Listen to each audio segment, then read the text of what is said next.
Olá, querido irmão, querida irmã, da paróquia São Francisco de Assis de Campo Grande. Nos encontramos aqui mais uma vez para aprofundarmos um pouquinho mais a respeito da liturgia. E nós vamos hoje falar sobre a liturgia da palavra. Semana passada nós falamos sobre os ritos iniciais e hoje vamos aprofundar um pouquinho mais sobre esse tema da liturgia da palavra. Mas antes, vamos fazer a nossa oração, pedir ao Espírito Santo que nos ilumine, que venha sobre nós nesse dia, iluminar a nossa mente, a nossa inteligência e nos inflamar com o amor de Deus, para que assim nós possamos melhor servir, melhor participar do santo sacrifício eucarístico. Em nome do Pai, do Filho e do Espírito Santo. Amém. Vinde, Espírito Santo, e enchei os corações dos vossos fiéis, e acendei neles o fogo do vosso amor. Enviai o vosso Espírito, e tudo será criado, e renovareis a face da terra. Oremos. Ó Deus, que instruístes os corações dos vossos fiéis, com a luz do Espírito Santo, fazei que apreciemos retamente todas as coisas, segundo o mesmo Espírito, e gozemos sempre da sua consolação. Por Cristo, Senhor nosso. Amém. Em nome do Pai, do Filho e do Espírito Santo. Amém. Muito bem, querido irmão, querida irmã. Hoje nós queremos aprofundar um pouquinho sobre esse tema que é muito importante na nossa vida litúrgica, né? Que é a liturgia da palavra. Dentro da Santa Missa, nós já vimos os ritos iniciais e agora entramos na liturgia da palavra. A palavra de Deus ganha um grande destaque na celebração eucarística, de modo que nós percebemos dois grandes momentos: a liturgia da palavra e a liturgia eucarística. Nós vamos ver que são os momentos assim que se unem de uma forma muito bela. Primeiro, nosso Senhor nos instrui. Primeiro, Ele vem alimentar-nos com o pão da palavra, para depois se dar no pão da Eucaristia. Então, de fato, nós temos duas mesas, a mesa da palavra e a mesa da Eucaristia. Por ora, vamos falar sobre a liturgia da palavra, tá certo? É muito importante que nós nos preparemos para participar da Santa Missa, como semana passada nós já falamos. E melhor ainda, se nessa preparação para a Santa Missa, nós pudermos fazer uma leitura orante da Palavra de Deus, que será proclamada na liturgia daquele dia.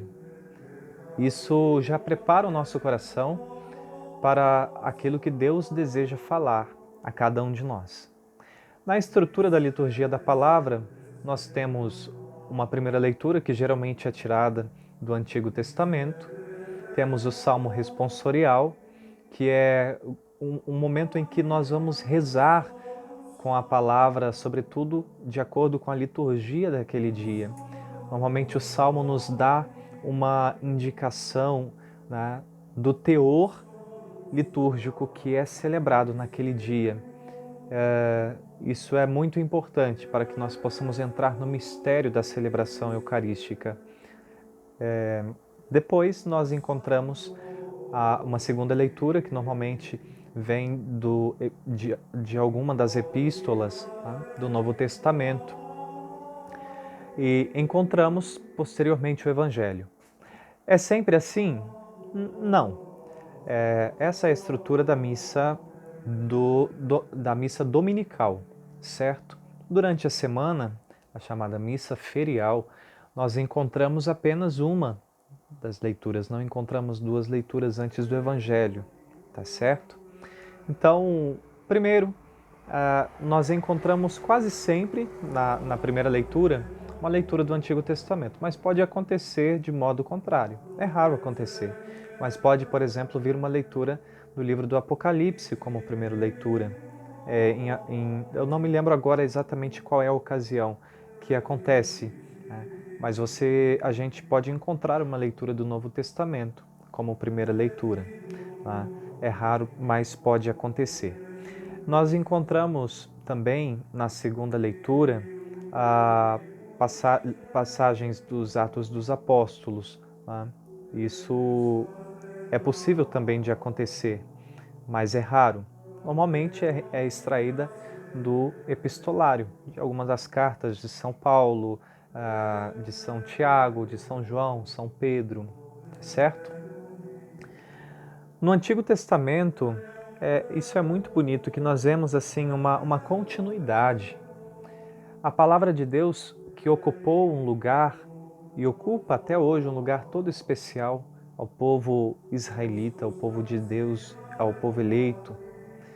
E a igreja, como novo povo de Deus, continua dando essa primazia à palavra de Deus. Então, o Deus que se revela no Antigo Testamento e vai se revelando paulatinamente até chegar à plenitude da revelação em nosso Senhor Jesus Cristo, é o mesmo Deus. Né?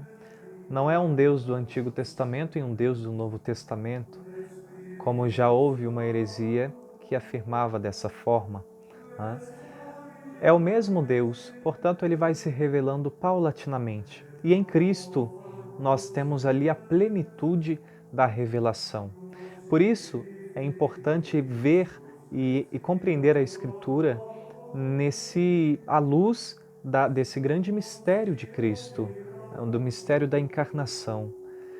Nós vamos perceber em muitos momentos que na primeira leitura vamos ter menções muito bonitas que vão fazer de fato um link com a leitura do Novo Testamento. E isso nos mostra como a Sagrada Escritura deve ser lida nesse conjunto, né, para uma leitura plena, para uma compreensão plena a respeito dela. Isso é muito importante para o nosso crescimento e amadurecimento na fé. O Salmo de respostas, o Salmo responsorial, é muito oportuno que ele seja cantado, né? Embora também possa ser recitado. Esse momento nós somos levados a entrar de fato nesse mistério que é celebrado na liturgia daquele dia. E assim nós vamos compreendendo melhor o que a palavra de Deus tem a nos dizer. É possível que nós encontremos alguma ressonância daquilo que foi lido na primeira leitura, porque a liturgia se comunica entre as leituras, entre aquilo que está sendo celebrado. E isso é bonito porque nos mostra essa totalidade do mistério que nós celebramos. A liturgia ocupa esse lugar muito importante na nossa vida, porque nos leva a entrar de fato em contato com esse mistério divino, esse mistério inefável de um Deus que se comunica a nós por meio da sua palavra. Antes de nós irmos para o Evangelho, temos o canto de aclamação. Tá? Nós cantamos o Aleluia, que é um termo hebraico que significa louvai ao Senhor. Tá? E nós estamos ali louvando o Senhor pela grandeza da sua palavra, que se fez carne e habitou no meio de nós. Por isso que no início da liturgia da palavra nós nos sentamos, vamos ouvir numa atitude de escuta, atentos à palavra de Deus, mas para aclamar o Evangelho, o Santo Evangelho, nós nos colocamos de pé nessa postura de prontidão e louvamos ao Senhor pela sua palavra bendita que nos é comunicada. A palavra de Deus não é lida, ela é proclamada. A pessoa que sobe ao ambão, o lugar de onde se profere, se proclama a palavra de Deus, ela empresta a sua voz para que o próprio Senhor fale a cada um de nós por meio daquela pessoa. Quando nós ouvimos o Evangelho, o próprio Cristo, na pessoa do sacerdote, do seu ministro, vai falar-nos ao coração. Devido à importância da palavra de Deus, existe um ministério específico. Por exemplo, no seminário, antes de nós recebermos o ministério de acólito para ajudarmos, né, no altar propriamente, no momento da liturgia eucarística, nós recebemos o leitorato, que é um ministério próprio para esse contato com a palavra de Deus, para ser esse proclamador da palavra de Deus. Isso é muito bonito, né? É muito bonito porque nós vemos o zelo que a nossa igreja tem para com a palavra, esse ministério da palavra de Deus. Aclamado o Evangelho, que será proclamado por um diácono ou pelo próprio sacerdote, nós vamos ouvir atentamente o que o Senhor irá nos falar e logo depois nos sentamos novamente numa atitude de escuta, porque a palavra de Deus nos será ensinada. Tá? O sacerdote, pela homilia, que é a sua reflexão a respeito da liturgia daquele dia, vai nos ensinar. E diz o apóstolo Paulo que a fé entra pelos ouvidos, então é o momento oportuno para deixarmos crescer a fé dentro de nós, nessa atitude de escuta e atenção à palavra de Deus que nos é comunicada. Logo em seguida, a homilia, temos a profissão de fé. Claro, uma vez ouvimos a palavra de Deus, agora vamos professar a nossa fé. Nas ocasiões mais solenes, a profissão de fé pode ser aquela mais longa, né, chamada de símbolo niceno-constantinopolitano, porque foi estabelecido justamente nesses dois concílios, né? A fé estabelecida nesses dois concílios, de Nicéia e de Constantinopla.